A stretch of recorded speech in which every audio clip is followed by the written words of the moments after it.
Hello दोस्तों, प्राचीन science classes में आप सभी का स्वागत है। बच्चों, आज हम फिर बात करेंगे क्लास 12 के एक फिजिक्स के एक चैप्टर स्थिर वैद्युतिकी या कूलाम के नियम की। पहले पार्ट में हम बच्चों आवेश आवेश का मात्रक,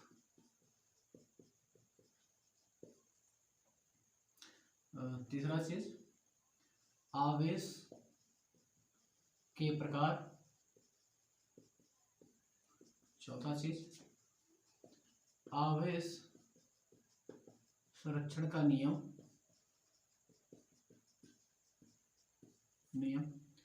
तो पांचवा चीज आपका आवेश का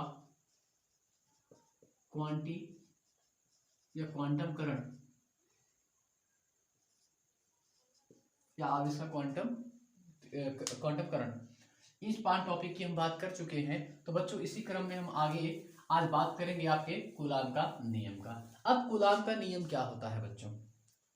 देखो दोस्तों, अगर कूलाम के नियम की बात करें तो जब आकर्षण यानी कि जब आवेशों के गुण के बारे में बेंजामिन फ्रैंकलिन ने बता दिया था, तो उसके बाद कुछ समय के बाद लगभग 1785 ईस्वी में एक वैज्ञानिक थे, और ईस्वी में एक वैज्ञानिक थे जो कि आपके कहाँ के थे? फ्रांस के।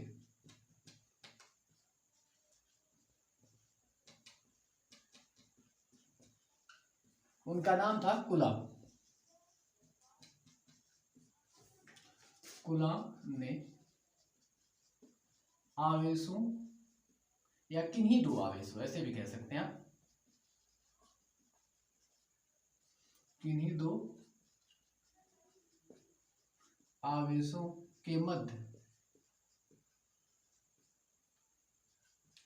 लगने वाले बल के संबंध में एक नियम प्रतिपादित किया या एक नियम दिया, जिसे कूलाम का नियम कहते हैं।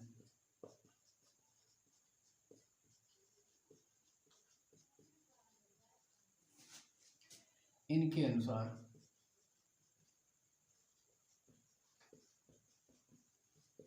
अब इस चीज को समझते हैं पहले कि ये कहना क्या चाहते थे। तो इन्होंने बताया कि मान लीजिए कोई दो आवेश वो उपस्थित है, कहीं ब्रह्मांड में कहीं पर भी इनको क्या कर दीजिए? उपस्थित कर दीजिए। मान लेते हैं कि एक का जो एक आवेश जो है वो Q1 है और दूसरा क्या है आपका? Q2 है। और मान लेते हैं इनके बीच की जो दूरी है ये वाली, ये दूरी इनकी क्या है? आपकी R है। दो आवेश मान लिया, दोनों आवेश के बीच की दूरी जो मान लिया वो R है। तो इन्होंने बताया कि निर्वात में स्थित किन्हीं दो बिंदु आवेशों के मध्य लगने वाला आकर्षण अथवा प्रतिकर्षण बल सदैव जो आवेश हैं, ये दोनों आवेश, इनके गुणनफल के क्या होता है? आपका अनुक्रमानुपाती होता है। ये गुणनफल क्या होता है? अनुक्रमानुपाती होता है। और ये जो इन दोनों के बीच की दूरी है ये वाली, इसके क्या होता है? ये व्युत्क्रमानुपाती होता है। और इन दोनों आवेशों के मध्य लगने वाला बल क्या होता है? एक दूसरे के अनुदिश होता है। ठीक है, ये किसने बताया? कूलाम ने। कब बताया? आपका 1785 ईस्वी में। आप इसको याद रखेंगे डेट। ठीक है, कब दिया? 1785 ईस्वी में। किसने दिया? फ्रांस के वैज्ञानिक कूलाम ने। अब ये देखो, इसकी परिभाषा हम लिखते हैं कि इसकी परिभाषा अगर हमको लिखनी पड़ जाए तो हम इसको कैसे लिखेंगे। हम एक काम करते हैं, इसको थोड़ा इधर ड्रॉ करते हैं। Q1 Q2 dot dot dot, यहां से यहां की बीच की दूरी जो है उसको R मान लिया जाए। चलो, तो देखो क्या होता है आपका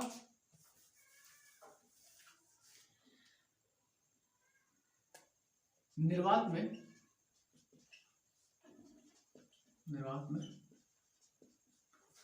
में रखे या निर्वात में उपस्थित किन्हीं दो बिंदु आवेशों के मध्य लगने वाला आकर्षण एवं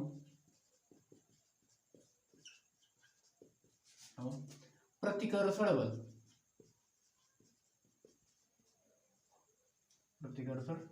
बल आवेशों के मात्रा के गुणनफल के अनुक्रमानुपाती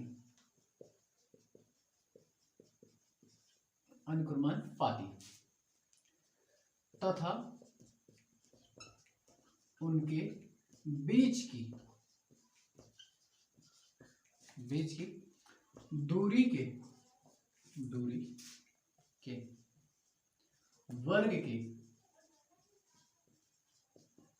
व्युत्क्रमानुपाती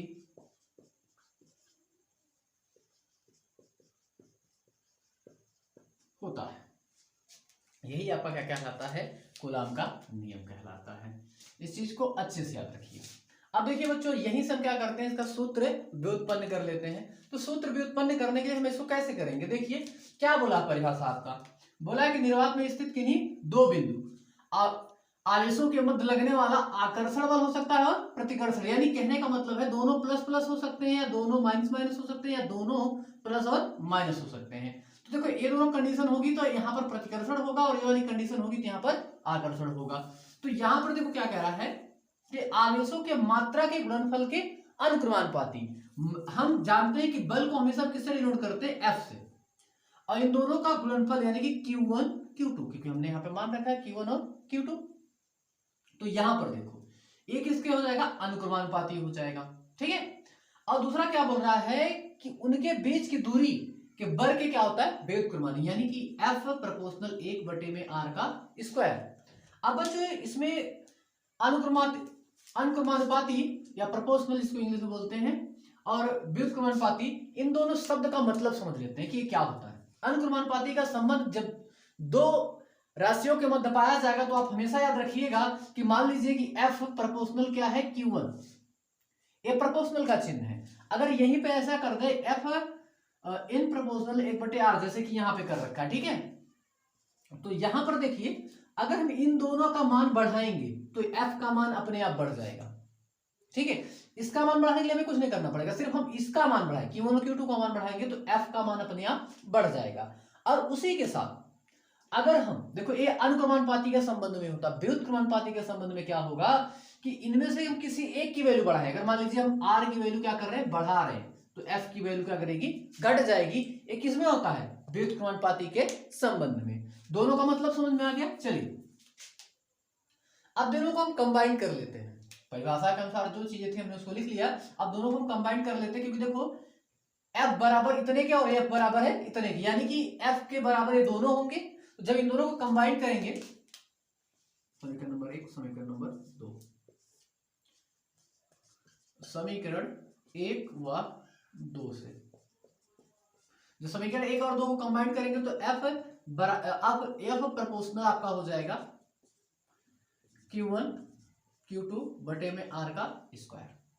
अब हमेशा याद रखिएगा बच्चों, चाहे अनुक्रमानुपाती का संबंध हो चाहे व्युत्क्रमानुपाती का संबंध हो, इनको कभी भी हम हटाएंगे तो वहां पर एक नियतांक आ जाएगा। तो यहाँ पे जो नियतांक आता है वो आपका आएगा F बराबर K Q1 Q2 बटे में R का स्क्वायर।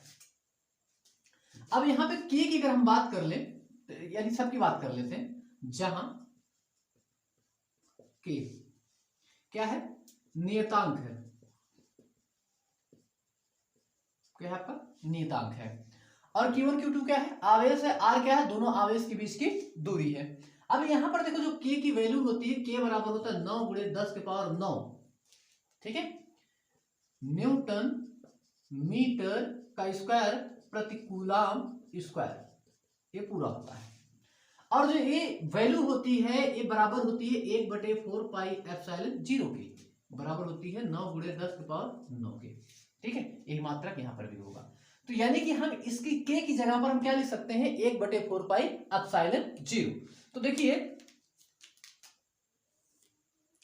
अब देखिए इस चीज को हम यहां पर लिख देंगे। जब इसको यहां पर लिखा जाएगा तो F बराबर 1/4 पाई एप्सिलॉन 0 Q1 Q2 बटे में R का स्क्वायर।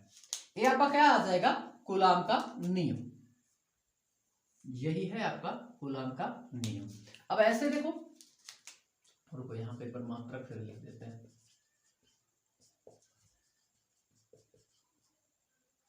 कूलाम का स्क्वायर, ठीक है। यहां पर देखो, जहां Q1 Q2 क्या है, आवेश है, R क्या है, आवेश के बीच की दूरी,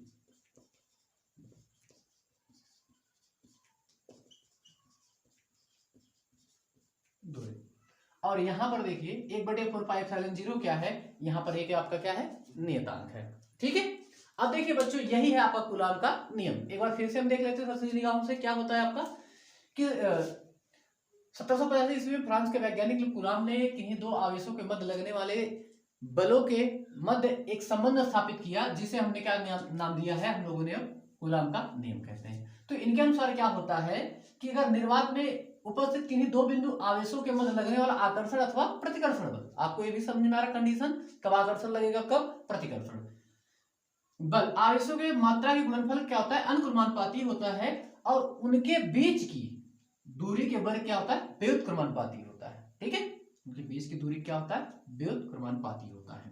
तो देखो इस जो परिभाषा के अनुसार जो उन्होंने दी थी, उसके अनुसार हमने यहाँ पर आपके हमने सूत्र भी उत्पन्न कर लिया। तो F प्रोपोर्शनल इतना और F प्रोपोर्शनल इतना, तो इन दोनों समीकरण को हमने एक साथ ले लेंगे तो हमारा इतना आ जाएगा। तो जब हम प्रोपोर्शनल का चिन्ह हमेशा याद रखिए, चाहे अनुक्रमानुपाती का चिन्ह हो चाहे व्युत्क्रमानुपाती का संबंध हो, इसको जब भी हटाएंगे तो एक नियतांक आएगा। ये नियतांक यहाँ पर क्या है कि जो k की वैल्यू होती है वो इतना होता है, और इसको हम मान लेंगे किसके बराबर, इतने के बराबर, इतने के बराबर ये वैल्यू होती है। तो हम k की जगह पे हम इतना लिख देंगे, तो आपका आ जाएगा यहाँ पर कूलाम का नियम। ठीक है बच्चों, इतना समझ में आया, इसको नोट कर लीजिए। अब देखिए दोस्तों, यहां पर एक कूलाम का नियम है।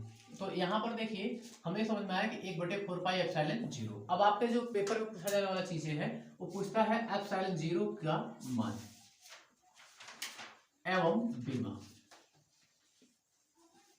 दोनों चीज पूछता है बच्चों आपका पेपर में, या तो मान पूछेगा और बीमा पूछेगा। तो हम एक काम करते हैं, एप्सिलॉन 0 की वैल्यू निकाल लेते हैं। तो हम जानते हैं, अभी हमने देखा 1/4 पाई एप्सिलॉन 0 बराबर होता है 9 × 10⁹, ये आपका होता है, ठीक है।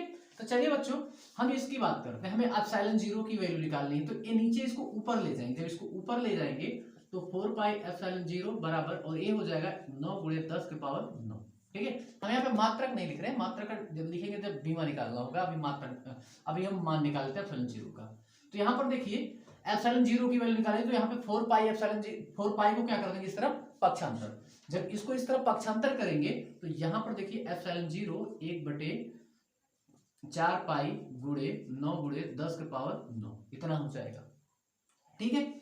अब यहाँ पर देखिए एप्सिलॉन 0 की वैल्यू, अब यहाँ पे क्या कर देते हैं, पाई की वैल्यू रख देते हैं। पहला क्या किया जाए, पाई की वैल्यू 1। तो यहाँ पर 4 × 3.14 गुणे 9 × 10⁹, इतना हो जाएगा बच्चों। इसका हम आपस में गुणा कर देते हैं, जब कैलकुलेट करेंगे तो ये वैल्यू आ जाएगा 8.85 × 10⁻⁹। अब देखिए बच्चों, यहाँ पे जो यूनिट होती है वो क्या होता है, न्यूटन मीटर का स्क्वायर प्रति कूलाम का स्क्वायर। अब ये देखो वैल्यू, जब ये ऊपर था इसको नीचे ले आएंगे। जब इसको नीचे ले आएंगे तो यहाँ ऊपर जो वैल्यू है, ठीक है, वो माइनस में हो जाएगा, जो नीचे है वो आपका प्लस में हो जाएगा। यानी कि ये ऐसा हो जाएगा, कूलाम का स्क्वायर प्रति न्यूटन मीटर का स्क्वायर, ये हो जाएगा। और वही सेम चीज यहां पर भी आ जाएगा, कूलाम का स्क्वायर इंटू न्यूटन मीटर का स्क्वायर, इतना हो जाएगा, ठीक है। एप्सिलॉन 0 की वैल्यू आ गई। अब हम यहाँ पे कैलकुलेट कर लेते हैं इसकी बीमा। अब देखिए अगर इसकी बीमा कैलकुलेट करते हैं, किसकी, एप्सिलॉन 0 की,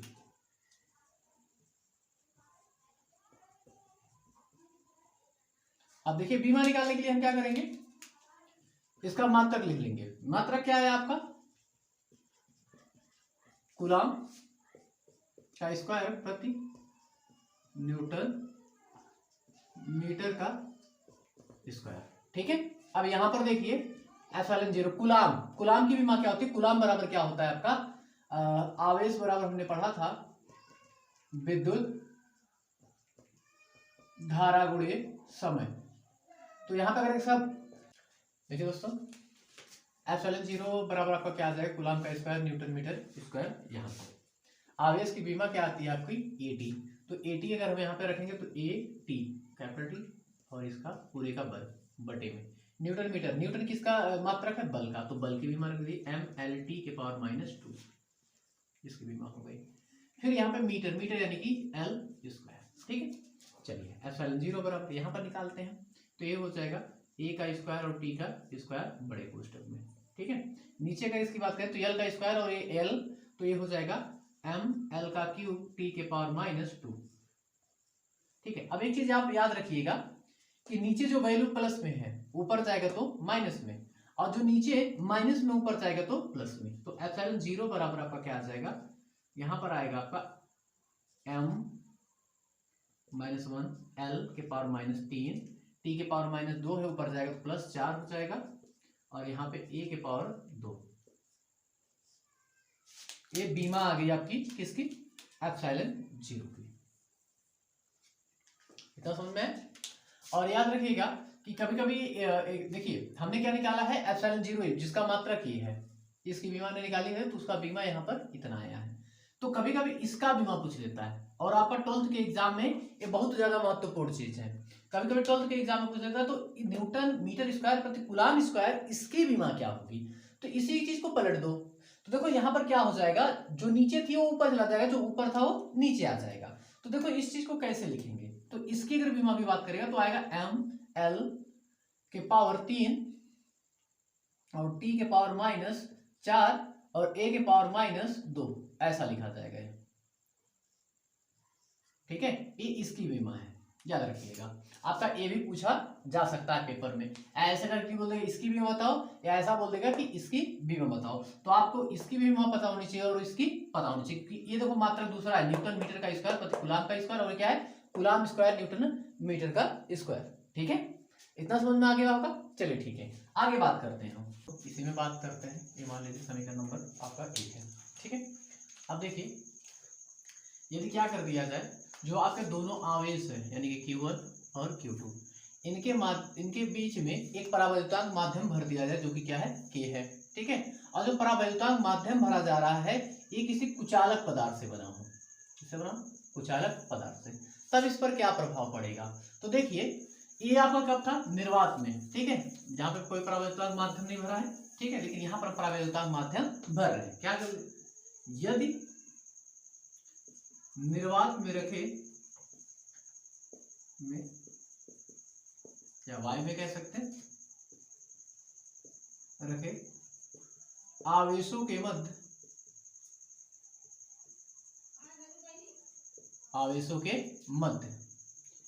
एक परावैद्युतांक माध्यम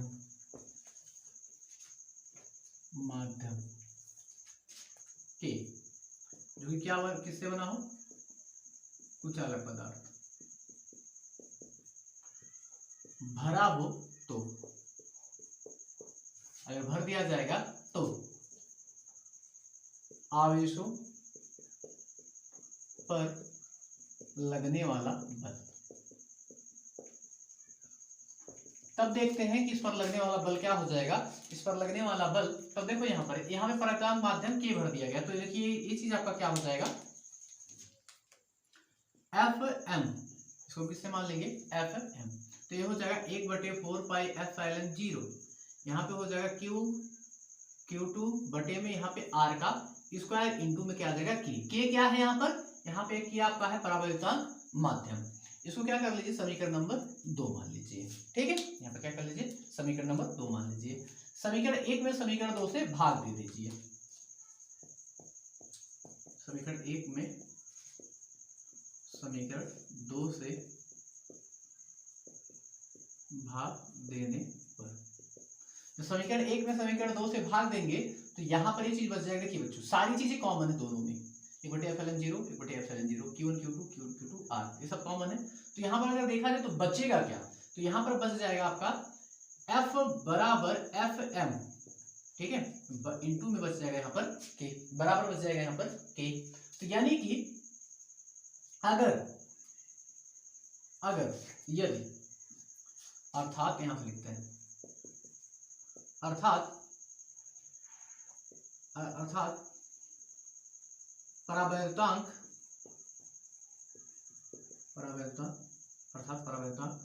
माध्यम रखने से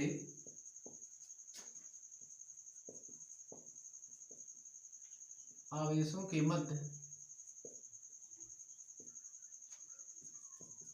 लगने वाला बल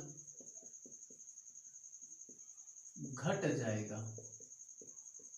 क्या करेगा, बल घट जाएगा। ठीक है, अब देखिए बच्चों, आज का वीडियो हम यहीं पे समाप्त करते हैं, मिलते हैं आपसे अगले वीडियो में, तब तक के लिए बाय बाय। अगर मेरे द्वारा दी गई जानकारी आपको समझ में आए तो मेरे चैनल को लाइक, सब्सक्राइब और अपने दोस्तों के साथ शेयर जरूर करें।